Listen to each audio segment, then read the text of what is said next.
Please hide my identity. At sana mabasa nyo rin ang story ko sa podcast. Medyo mahaba ang kwento ko, pero sana mapagtiyagaan nyong basahin.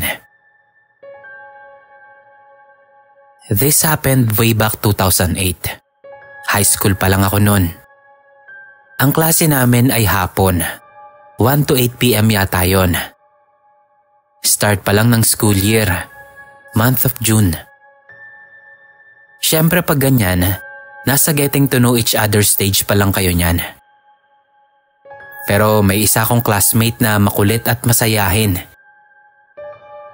Very friendly siya. At lahat ay nagiging kaibigan niya at tinatawag niyang bay o brother. And since friendly nga siya, I became one of his friends. Pero after a week, I think lumabas na yung tunay niyang agenda sa akin. Niligawan niya ako. Classmate namin ang pinsan niyang babae, which is isa sa mga BFF ko sa classroom namin. Since hindi pa masyadong uso ang cellphone that time, ilan pa lang sa mga classmate ko ang sariling phone noon. Mga dekipad pa ang uso noon. Kaya naman kapag may mga assignments kami, tinatawagan ako ng BFF ko sa landline phone namin sa bahay para pag-usapan nito. And knowing na crush ako ng pinsan niya, minsan tatawag si BFF sa akin.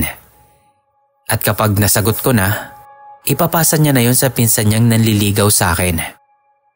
Ginagawa niyang way ang pinsan niya para makausap ako. Halos araw-araw ay ganoon ang senaryo. Tuwing uuwi ako sa bahay after school, bandang 9 p.m., tatawag na siya sa landline phone namin. Tita ko ang madalas na sumasagot. Tapos tatawagin na lang ako kung para sa akin yung call. Sa kakakulit sa akin ng friends ko, sinagot ko si classmate noong July. Peer pressure ang nangyari. Hindi ako sigurado sa feelings ko para sa kanya, pero sinagot ko pa rin siya para lang tumigil na siya sa pangungulit, pati na yung mga friends and other classmates namin. So every after class and weekends, puro phone calls lang ang ginagawa namin. Nasanay na ako na kapag 9 p.m. na, tatawag siya sa akin after class. At kapag weekends naman, mga hapon.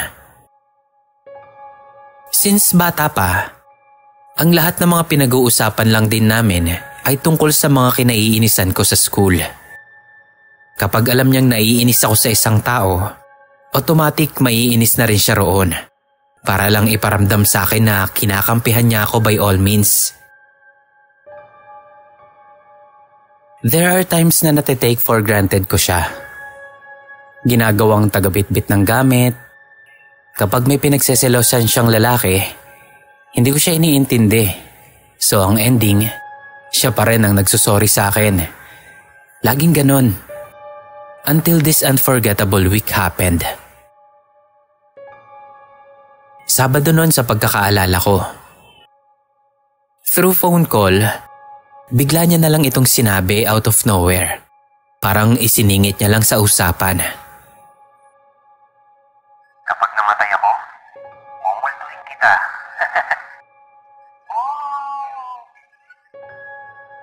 Sabi niya. Sagot ko naman. Ano ka ba? Bata-bata mo pa eh. Hindi ka pa mamamatay. Monday. Alam mo, naiinis talaga ako dyan kay ano. Isipin mo, sinira yung ruler ko. Sabi ko sa kanya. Sabi naman niya. Hayaan mo, kapag ako namatay, mumultuhin ko rin siya. Talaga? Pero matagal pa yun eh. Sabi ko lang sa kanya. Eto naman Wednesday. Again out of nowhere. Tungkol sa assignment yata yung pinag-uusapan namin. Tapos bigla niyang isiningit ito. Pag namatay ako, mumultuhin talaga kita.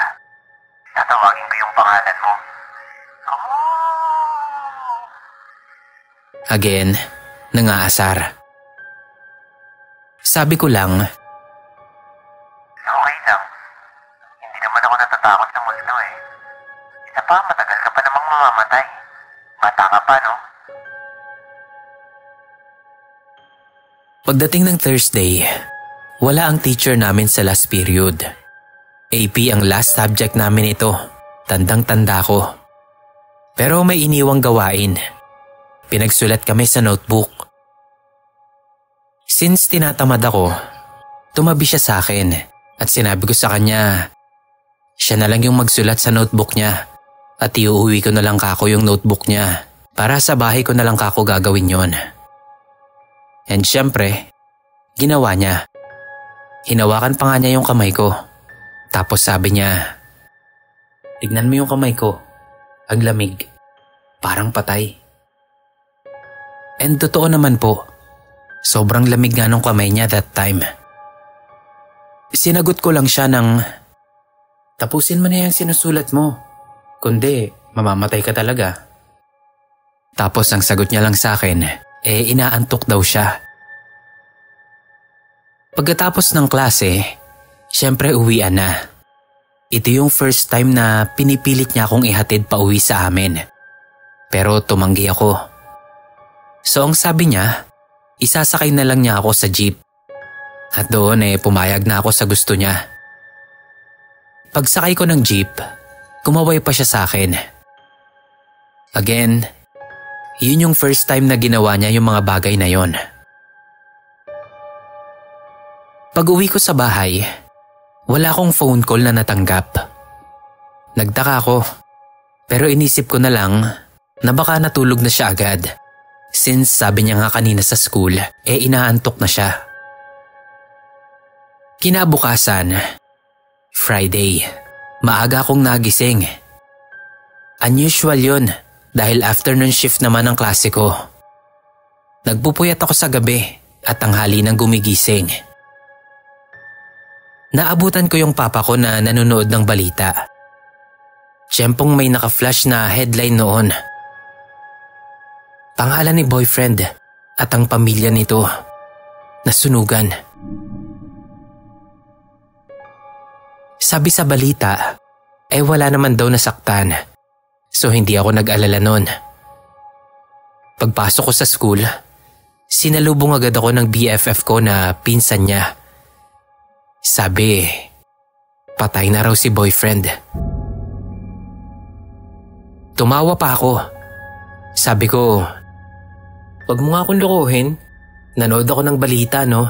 Sabi, wala namang nasaktan. Pero nangilabot ako sa isinagot niya. Mali ang balita. Wala na siya. Matapos naming marinig ang masamang balita, lahat kami ng mga classmate ko ay umakyat na sa classroom. Lahat umiiyak. Natatandaan ko pang ipinabaliktad ng advisor namin yung upuan niya. At ako rin ang pinag-lead ng prayer. Pag-uwi ng bahay, parang hindi pa rin ako makapaniwala na totoong wala na nga siya. Tuwing lalabas ng kwarto ang tita ko, inaabangan ko po ang pagsabi niya ng, "Oh, may naghahanap sa iyo sa telepono." Kahit pa alam ko namang malabo na yon dahil nga wala na siya. Isang alaala lang ang naiwan niya sa akin. Ang notebook niya sa AP. Halos hindi ako makakain ng mga panahong ito. Kapag uuwi ako sa bahay, nalulungkot na ako. Para akong sira na naghihintay ng tawag ng isang taong wala na.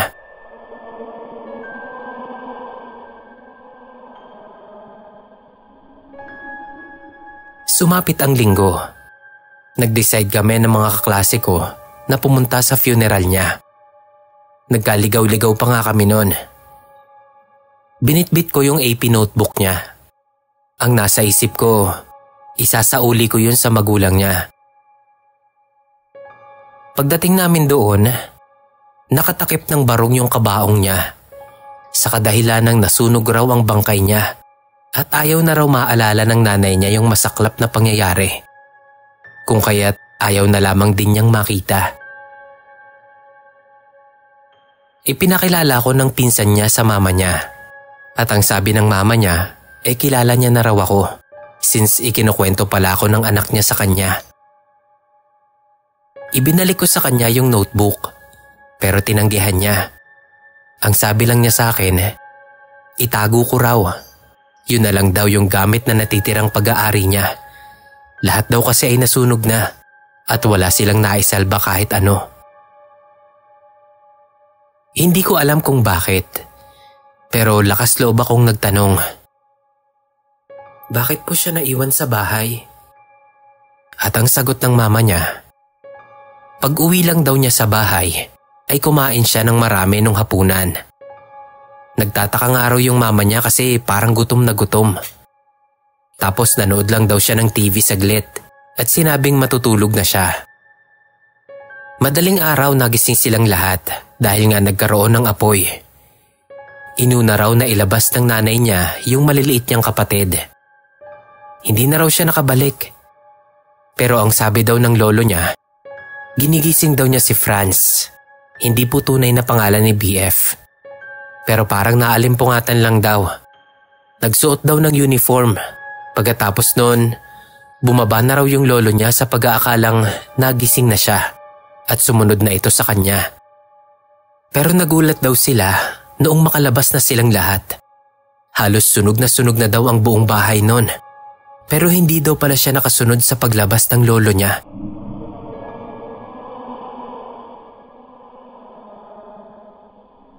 Naalala ko pang nag-attempt ako na lumapit at sumilip sa kabaong niya. Kahit alam kong nakatakip naman ito. Paglapit ko kasabay ng mga classmates ko, ay biglang namatay ang mga ilaw na nakapalibot sa kabaong niya. Pero saglit lang ay bumukas din naman ito. Nagkatinginan na lang kami ng mga classmate ko noon dahil sa gulat.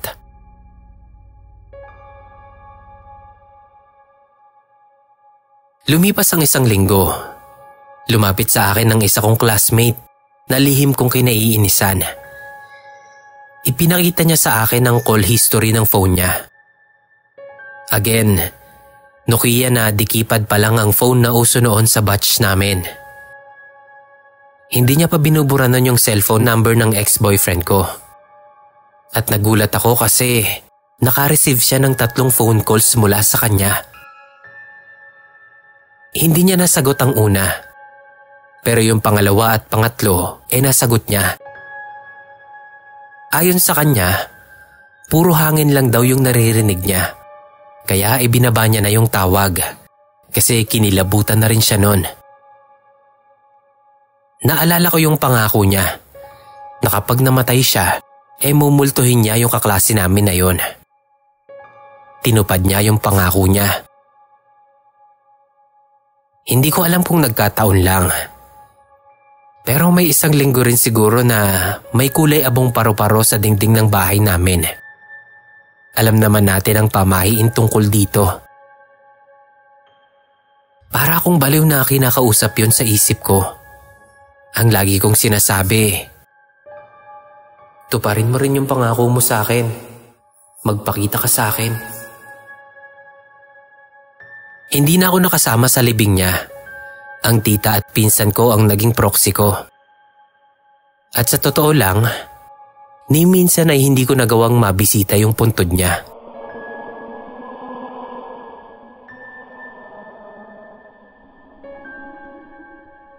Halos 1 buwan na ang lumipas. Pero hindi niya tinupad ang pangako niyang magpapakita siya sa akin. Sinubukan ko ring tawagan ang cellphone number niya. Pero as expected, cannot be reached palagi. Kapag may mga assignment kami sa AP, 2 notebook ang sinusulatan ko. Yung sa akin at yung sa kanya. Sa isip ko, kahit ito man lang, kasabay pa rin kita. Sinasabihan din ako ng ibang mga classmates namin na para daw akong baliw. Pinapagod ko raw ang sarili ko. Itinigil na rin ng mga classmates ko ang tawagang bye. Nalulungkot daw kasi sila. 2 months later, nanaginip ako. Nasa school ako at mag-isa lang ako doon. Umakyat ako sa classroom namin.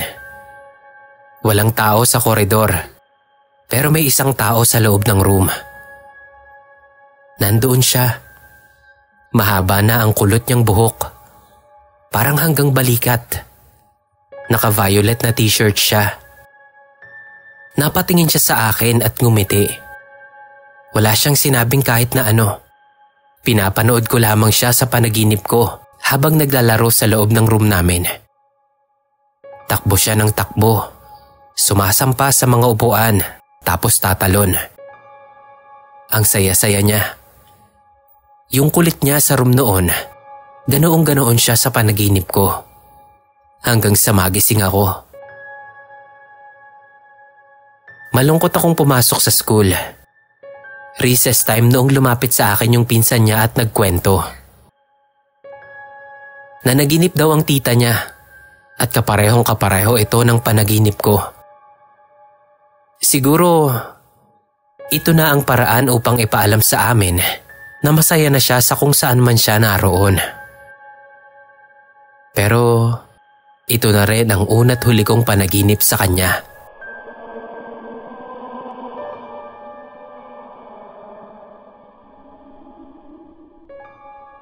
Yun lamang po, Sir Kira. Magbabahagi ulit ako ng kwento kapag na-post na to sa podcast. Maraming salamat po.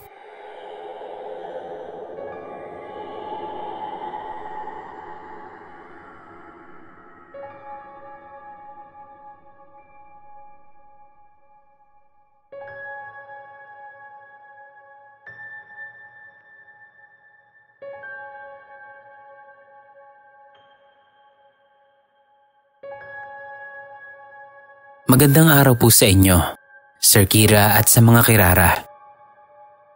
Matagal ko na pong pinaplano na sumulat sa inyo, pero nawawalan lang po ako ng time nitong mga nakaraan. Pero kahit gaano ka busy, updated po ko sa mga upload ninyo sa Spotify. Simulan ko na po ang kwento kong ito.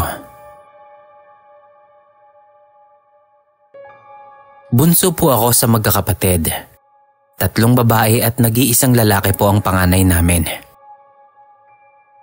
Dahil malalaki ang agwat ng mga edad namin, ang isang ate ko na lamang po ang matagal kong nakakasama at nakakabanding sa bahay. Isama pa ang magulo naming pamilya. Lumaki po akong palaging kinukwentuhan ng ate ko ng tungkol sa mga nakikita niyang entity. Mula Cavite, lumipat po kami ng nanay at ate ko sa Marikina. Pero after 2 years, bumalik po ang nanay namin sa Cavite dahil nagkabalikan sila ng tatay ko.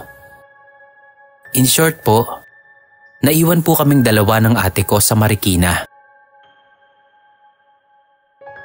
Isang araw, linggo po yun. Tandang-tanda ko yun kasi kagagaling ko lang sa church nun. Malayo pa lang, tanaw ko na maraming tao sa gate namin. Unusual po yun, dahil low-key lang naman po kami ni ate ko doon. Lalo na nga at kaming dalawa lang ang magkasama sa bahay. Nang makita ako ng isa sa mga kapitbahay namin na nakatambay doon, agad niyang sinabi sa akin, "Uy, yung ate mo sinasapian."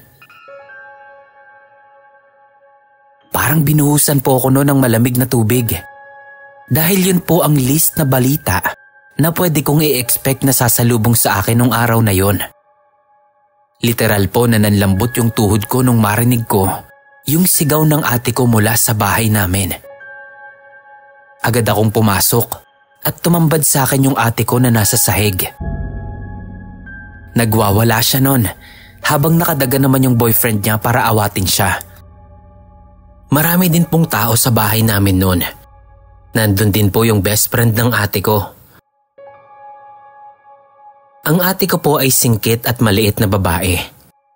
Pero ibang-iba po yung itsura niya nung makita ko siya nung oras na yon. Malaki, namumula at bilog na bilog yung mga mata niya. Habang ang kanyang labi naman po ay merong 3 bitak. Nagdodoble din po yung boses niya nun at masyadong malakas sa normal niya. Sinubukan ko po siyang payakapin sa krus na kahoy na pagmamay-ari ng isa sa mga kapitbahay namin.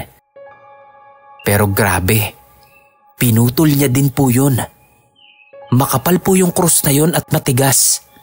Pero binali niya po yun na parang wala lang. Sa pagkakataon na yun, nangilabot na ako ng sobra. Parehas kaming Christian ng best friend niya at sinubukan naming dalawa na magdasal sa labas. Pero kakaiba din po ang hangin ng mga oras na yon. Hindi ko maipaliwanag kung dahil ba yun sa takot. Pero sa tuwing sinusubukan kong pumikit habang nagdarasal, may babaeng nakaitim akong nakikita. Mula po 2:00 ng hapon, inabot kami ng 6:00 ng gabi bago tuluyang napakalma ang ate ko. Bumiyahe na rin po ang mga magulang namin noon paluwas ng Marikina dahil naibalita ko na rin ito sa kanila. Nakakatawa man, pero mas minabuti naming pumunta sa isang mall na malapit sa bahay para doon hintayin sila nanay. Biniro ko pa nga si ate noon. Ano kayang mararamdaman ng mga tao dito pag nalaman nilang kanina lang sinasapian ka? Napagkwentuhan din namin kung anong nangyari. Sabi ng boyfriend ni ate, papasok na daw siya noon sa part-time job niya. Inihatid pa siya ni ate sa pinto para na din maisara yon at mailak pag alis niya. Pero nagulat na lang daw po siya nang biglang tumakbo si ate sa isang sulok. Umupo at isinubsob daw ni ate yung mukha niya sa kanyang tuhod. At doon na nga daw po nagsimulang mawala sa sarili si ate. Sabi naman po ng ate ko, may malaking itim na figure daw po siyang nakita na bigla na lang siyang nilapitan. Dati niya na raw pong nararamdaman yon. Dumadaan ng mabilis sa likod niya, minsan naman ay sa gilid ng mata. Akala pa nga daw po niya yung lolo namin yon na namatay 3 years ago. Akala po namin ay doon na natatapos yon. Iniuwi po muna si ate sa Cavite noon para may kasama siya. Pero hindi ko po maipaliwanag kasi wala naman po akong alam sa mga ganoon. Pero nagulat po kaming lahat na kahit po sa Cavite ay bigla po siyang sinapian ulit. Yun pa din po yung entity na sumapi sa kanya sa Marikina. Mabuti na lang po at may magaling na albularyo na nakapagpaalis dito. Talagang iniwasan ko pong hindi maalala yung sinabi ni ate. Siguro dahil mababaliw ako sa first-hand experience na yon. Naka-eye to eye ko pa nga po siya nun. At talagang nakakatrauma po yung experience. Pero ang kwento po sa amin ni ate ay may nakikita daw po siyang isang matandang lalaki na sunog ang buong katawan. Pati daw po yung bahay niya na kinatatayuan ng bahay namin sa Marikina ay sunog din. Hindi naman daw po ito yung lolo namin. Ayaw daw po siyang paalisin ito at parang hostage siya sa bahay na yon.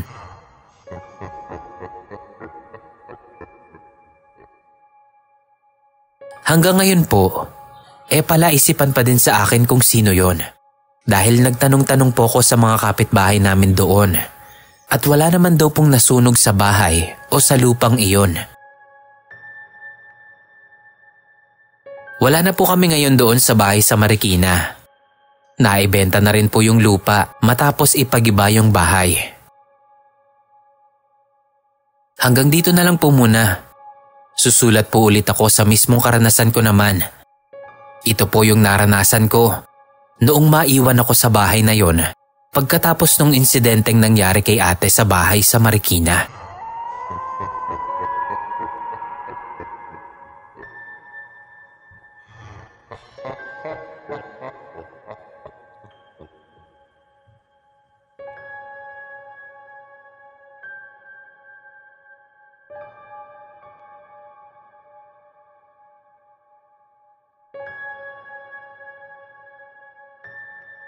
Greetings po. Ang kwento ko po ay base sa totoong pangyayari na naganap noong elementarya pa lang ako. Nasa 10 hanggang 11 taong gulang pa lang yata ako nung mga panahong ito. Pero hindi po namin ito makalimutan dahil may halong misteryo po ang pangyayari na yon. Nandito na po kami ngayon sa Visayas. Pero sa Maynila po ako ipinanganak, pati na ang 2 ko pang kapatid. Lumipat lang kami sa isang bayan sa Rizal at doon kami nag-aral ng elementarya. Nakatira po kami sa isang apartment na nasa loob ng isang compound. Kapitbahay namin si Mang Ben. Hindi niya po tunay na pangalan. Iniba ko po ang pangalan niya para sa maraming rason. Kaibigan din po ni Mama ang asawa ni Mang Ben at mga kalaro naman po namin ang mga anak niya na halos magkakaedad lang po kami.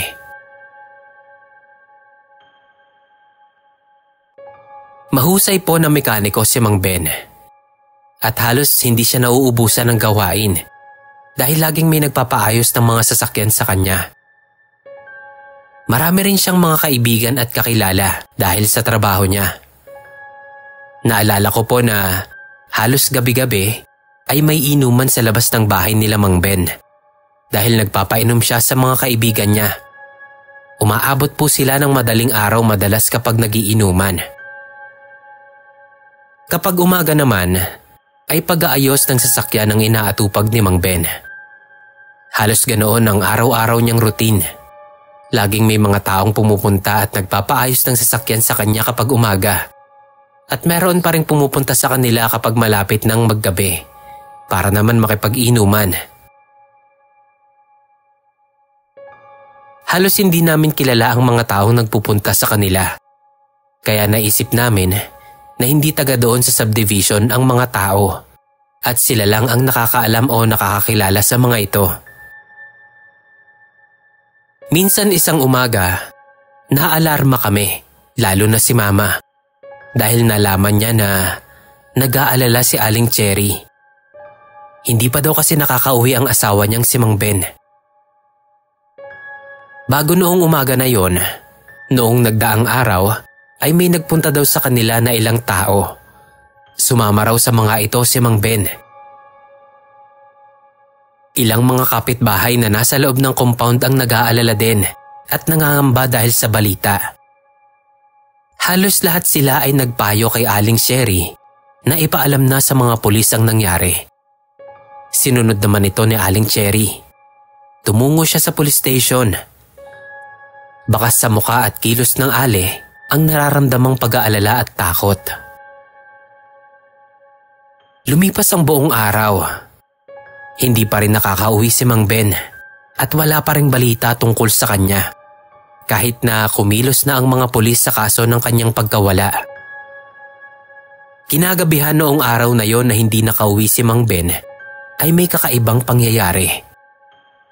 May isang babae na taga-subdivision din, ngunit taga-ibang kalye nakatira, ang nakakita sa isang anyong babae na nakasuot ng pulang kasuotan. Lumabas daw kasi ng bahay yung kalugar namin na yon, kaya tiyempong nakita niya yung babaeng nakapula. Meron din itong kulay pulang bagay na suot sa ulo niya at nakakulay pula din itong sapatos. Naglalakad daw ito sa kalsada sa harapan ng kanyang bahay sa oras ng kalaliman ng gabi.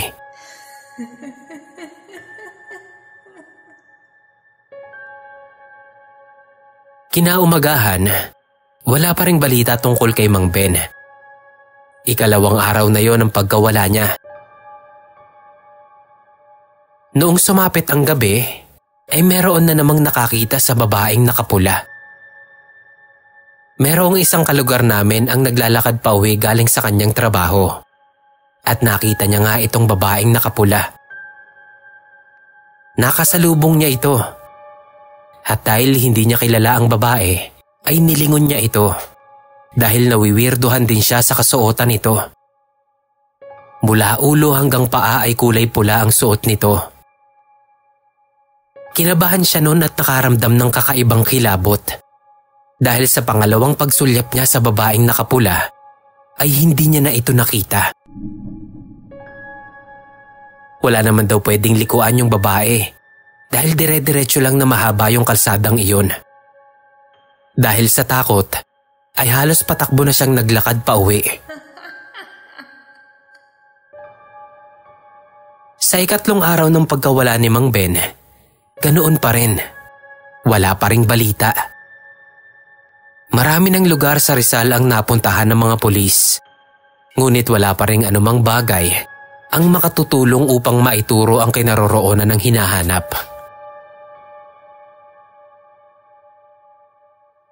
Kinagabihan nung ikatlong araw, nagpakita ulit ang babaeng nakapula. Doon pa rin ito sa malapit na kalye sa amin. Pero ibang tao naman ang pinagpakitaan nito. Galing daw sa isang okasyon ang nakakita. Nakasakay daw ito sa kanyang sasakyan na nakaparada sa gilid ng kalsada. Nang makita niya ang babaeng nakapula. Naglalakad daw ito patungo sa kanyang sasakyan. Nang makalampas yung babae, ay tinignan niya ito sa kanyang side mirror. Pero nagulat siya nung bigla itong nawala. Hinabol niya pa ito ng tingin, ngunit hindi niya na talaga ito nakita. Magkahalong pagtataka at takot ang naramdaman niya nung mga oras na yon.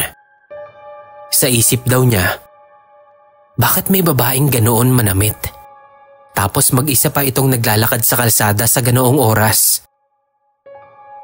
Hindi niya kilala yung babae, lalo't hindi niya naman naaninag ang mukha nito. Malinaw lang na masasabi niyang babae yon dahil sa kilos at sa kasuotan, pati na sa korte ng katawan. Sa ika-4 na araw, ay wala pa ring balita kay Mang Ben. Pero noong gabing yon, hindi na nagpakita ang babaeng nakapula. Hanggang sa mga sumunod na gabi ay hindi na ito nagpakita pa sa kahit na sino. Nauubusan na ng pag-asa ang pamilya ni Mang Ben noon. Kaya naman nagbaka sakali na sila. Nagpunta sila sa isang magaling na manghuhula para malaman kung anong nangyari kay Mang Ben. Ang sabi ng manghuhula ay wala na raw si Mang Ben. Patay na raw ito at karumal-dumal raw ang paraan ng pagpatay dito. Babae raw ang dahilan ng pagkawala at pagkamatay ni Mang Ben. Hindi makapaniwala noon si Aling Cherry sa sinabi ng manghuhula. Maaaring tama ang manghuhula, sabi ni Aling Cherry. Pupwede rin na may kinalaman nga ang babaeng nakapula sa nangyari. Ang sabi ng manghuhula, maaaring isang simbolo ang nais ipahiwatig ng pagpapakita ng babaeng nakapula. Matinding selos at galit ang simbolo ng babaeng nakapula, sabi ng manghuhula. Hindi pa man nasasabi ni Aling Cherry sa manghuhula, ay tila nalaman na nito ang tunay na nangyari kay Mang Ben. Makaraan pa ang ilang araw, ay nagpunta ang mga pulis sa bahay nila Aling Cherry. Isinama siya ng mga pulis sa isang lugar sa Rizal kung saan may natagpo ang labi ng isang tao sa isang bakanting lupa.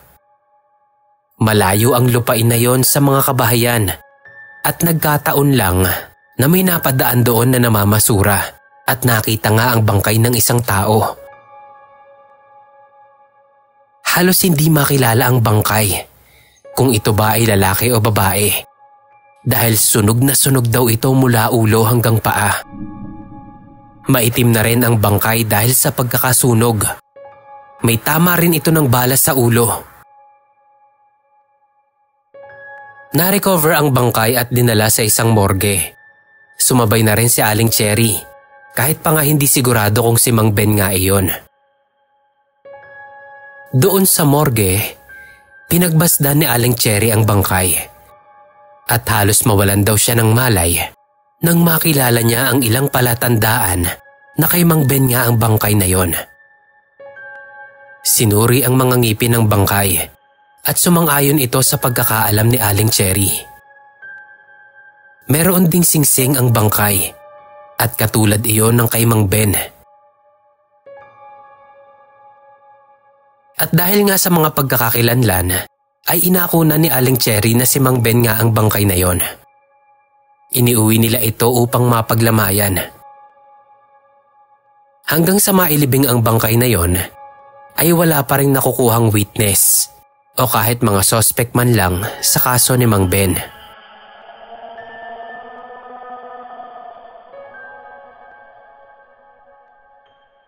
Mahigit 20 years na ang nakakalipas. Ngunit hindi pa ako sigurado kung ano talaga ang naging takbo ng kaso ni Mang Ben. Pero nananatili itong isang misteryo, lalo na ang pagpapakita ng babaeng nakapula.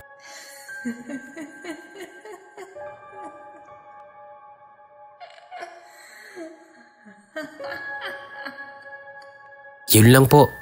Maraming salamat.